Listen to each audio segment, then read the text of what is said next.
ఓం నమో భగవతే వాసుదేవాయ అనే ద్వాదశాక్షరి మంత్రం యొక్క విశిష్టత ఏమిటి? చాతుర్మాస్య దీక్షలో ఉన్నప్పుడు సాధువులంతా నారదుడికి ఉపదేశించిన మంత్రము ద్వాదశాక్షరి మంత్రం.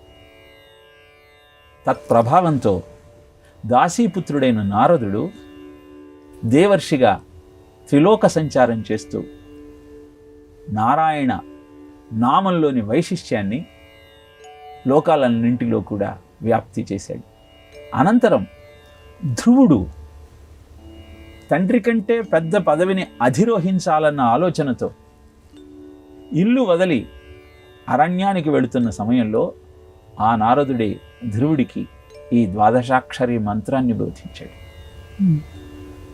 ఓం నమో భగవతే వాసుదేవాయ అన్న ఈ మంత్ర అర్థం ఏమిటి అంటే, జగత్తంతా నిండి నిబిడీకృతమైన ఆ భగవత్ తత్వానికి నమస్కారము.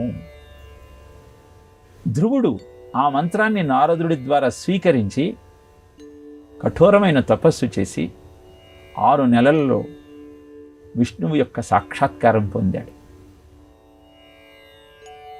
ఉన్నతమైన పదవిని అధిరోహించాలన్న ఆ ధ్రువుడి యొక్క కోరిక అంతరిక్షంలో ధ్రువమండలంలో విలసిల్లుతూ నెరవేర్చుకున్నాడు.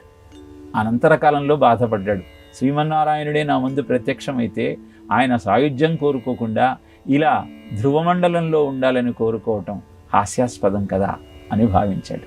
ఉత్తమోత్తమమైన స్థితికి మనను చేర్చేటువంటి మహామంత్రమే ద్వాదశాక్షరి మంత్రం.